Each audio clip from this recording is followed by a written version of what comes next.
Donald Trump kemarin mengacam Hamas dan menyuruh bagi Hamas untuk membebaskan sandera Israel yang di dalamnya itu masih ada yang warga Amerika Serikat sendiri.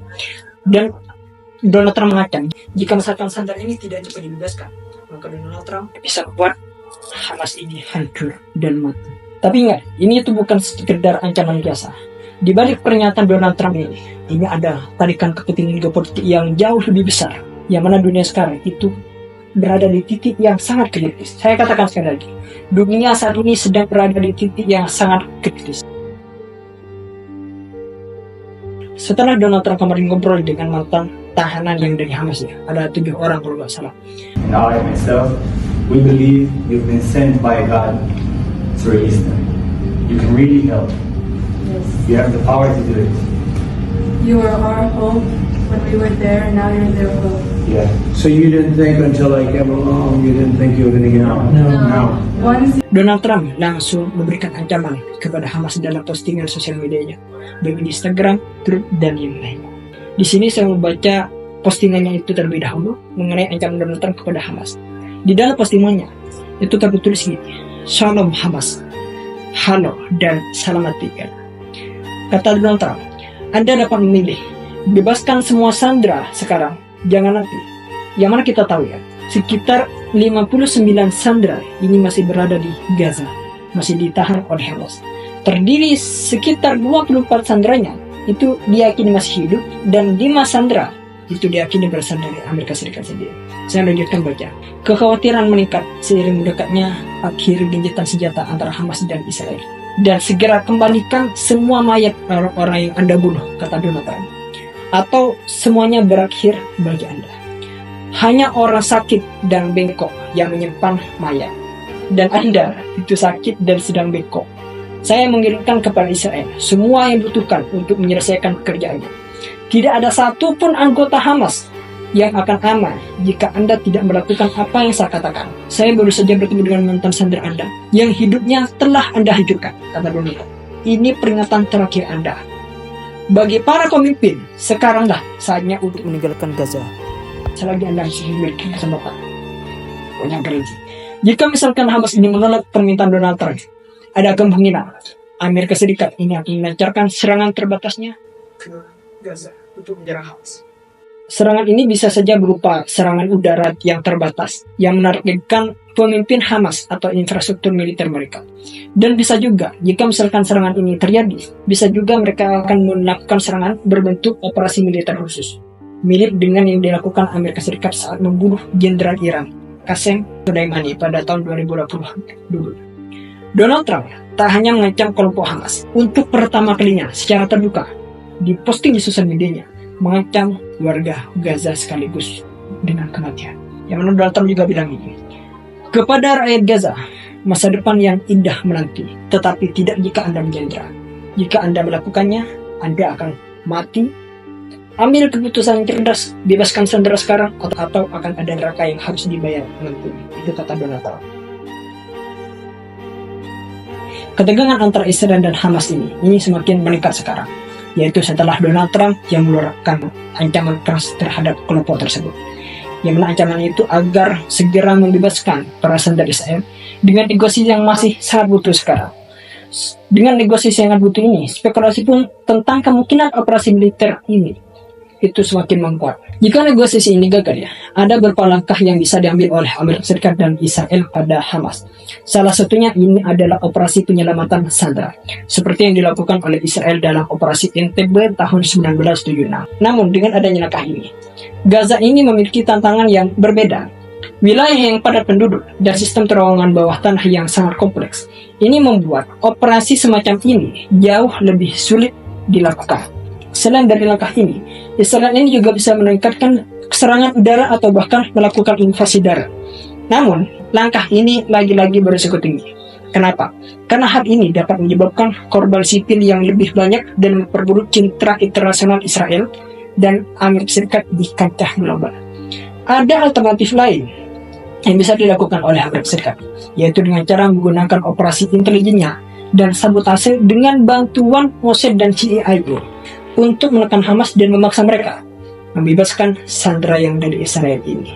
Sayangnya ya, Strategi ini lagi-lagi memerlukan waktu dan belum tentu memberikan hasil yang sangat cepat, karena ini harus diproses dan prosesnya sangat lama sekali. Meskipun operasi intelijen ini terdengar tegas dan keren, kenyataannya ini ada banyak tantangan yang harus dihadapinya. Salah satunya adalah keterbatasan informasi intelijen itu sendiri. Kita tahu kalau Hamas ini dikenal sering memindahkan sandera dari satu lokasi ke lokasi yang lain, sehingga tanpa data yang sangat akurat, operasi ini hanya bisa berakhir dengan kegagalan saja. Kemudian, jika misalkan Israel ini menggunakan serangan militer, hal ini tidak bagus juga. Kenapa? Karena ini nanti bisa memperburuk situasi.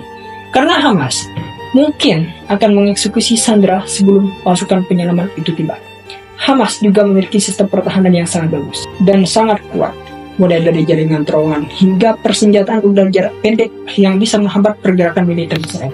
Jika misalkan militer Israel ini terdeteksi oleh alat militer yang dari Hamas, ketika sudah terdeteksi, bisa saja sanderanya ini yang dibunuh duluan sebelum diselamati. Bisa saja seperti itu. Makanya kondisi para sandera di Gaza ini masih menjadi misteri yang sangat besar. Beberapa laporan itu menyebutkan bahwa mereka ini ditempatkan di berbagai lokasi rahasia, termasuk di dalam terowongan bawah tanah Hamas yang sulit dijangkau oleh serangan udara rudal. Beberapa sandera ini dikabarkan mengalami perlakuan yang sangat buruk. Sementara yang lainnya ini dijadikan sebagai perisai manusia untuk mencegah serangan yang dari Israel tadi. Situasi ini semakin rumit karena Hamas secara terbuka itu menyatakan bahwa mereka akan membunuh para sandera jika Israel meningkatkan operasi militernya, yang menciptakan situasi yang sangat berbahaya, di mana nyawa para sandera bisa terancam kapan saja, tergantung pada dinamika perang yang terus berubah. Jadi Israel ini sangat dilema sekali menurut saya. Bahkan Amerika Serikat pun sangat dilema untuk membebaskan sandera ini. Karena mau tidak mau, ini harus melakukan negosiasi yang sehat. Jika misalkan tidak melakukan negosiasi yang sehat, bisa saja sanderanya ini mati duluan nantinya. Namun di sisi lain, bisa saja operasi yang dilakukan oleh Israel dan Amerika saat ini bisa saja berjalan dengan baik, karena peluang keberhasilan ini tetap ada. Tapi dengan dukungan intelijen yang sangat akurat serta koordinasi militer yang sangat matang, Israel dan Amerika Serikat ini kan bisa menekan Hamas nantinya hingga mereka terpaksa menyerah. Jika berhasil, pembebasan sandera ini akan menjadi pencapaian besar yang dapat meningkatkan kepercayaan politik terhadap kepemimpinan Donald Trump dan Netanyahu. Namun, jika operasi ini misalkan gagal, dampaknya ini bisa sangat besar.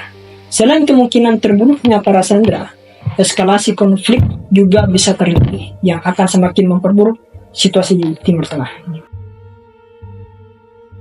Sedangkan Hamas sendiri, ini sekarang menggunakan para sandera sebagai alat menawar politik, menuntut gencatan senjata permanen dan pembebasan tahanan Palestina di penjara-penjara Israel. Hal ini menempatkan Israel ini dalam dilema yang sangat besar, menyalahkan para sandera dengan memenuhi tuntutan Hamas atau tetap teguh pada kebijakan militernya untuk menekan kelompok tersebut. Dalam sejarahnya, kalau kita lihat dalam sejarahnya, Hamas ini memiliki kebijakan yang sangat tegas dalam menangani sandera. Beberapa kali mereka itu bersedia melakukan pertukaran tahanan dengan sejumlah yang tidak seimbang. Salah satu contohnya adalah pertukaran Gilad Shalit pada tahun 2011, di mana seorang tentara Israel dibebaskan dengan imbalan lebih dari 1.000 tahanan Palestina. Pokoknya keren. Namun ya, pengalaman ini juga menimbulkan dilema moral dan strategis bagi Amerika Serikat.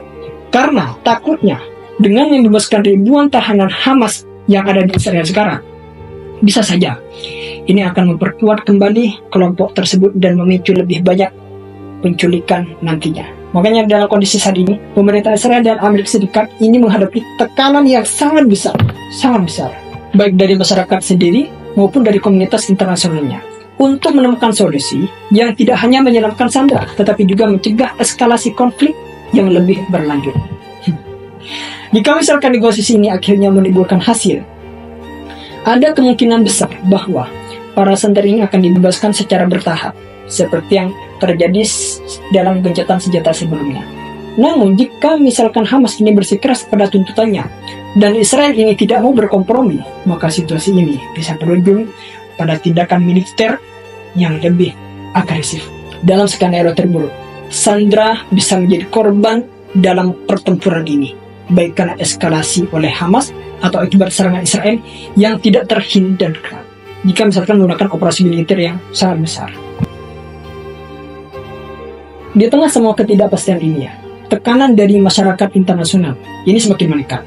organisasi kemanusiaan, Perserikatan Bangsa (PBB), serta negara-negara yang memiliki hubungan dengan Hamas seperti Qatar dan Mesir. Namun dengan kompleksitas politik yang tinggi dan keengganan kedua pihak untuk mengalah antara Israel dan Hamas, upaya diplomasi pun menghadapi banyak rintangan. Amerika Serikat pun memiliki banyak rintangan juga dalam ancaman yang diposting di sosial medianya ini. Pada akhirnya, nasib para sandera sangat bergantung pada keputusan politik dan strategi militer dari masing-masing pihak yang terlibat. Nyawa mereka berada di tangan kedua belah pihak ini. Jika negosiasi berhasil, maka ada harapan bagi mereka untuk masih hidup dan bisa kembali ke keluarga mereka dengan selamat. Namun, jika konflik ini terus bereskalasi, maka risiko kehilangan nyawa ini semakin besar. Dan perjanjian senjata nanti akan bisa terancam gagal. Ancaman Donald Trump terhadap Hamas ini adalah bagian dari gaya politiknya yang selalu agresif dan penuh tekanan.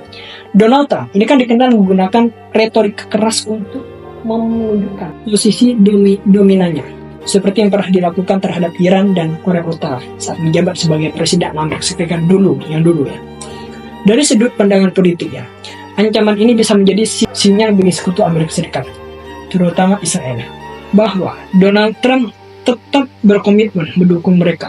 Namun efeknya, Hamas ini bukan hanya kelompok yang mudah hidup pada tekanan retorik, terutama karena mereka dapat dukungan dari beberapa negara di Timur Tengah. Apakah perang Israel dan Palestina ini akan terjadi lagi? Atau ancaman Donald Trump ini tidak ngefek pada apapun, dan bisa saja Donald Trump ini akan membatalkan dari ancaman ini. Tulis pendapat kalian di kolom komentar. See you next video. Eksklusif.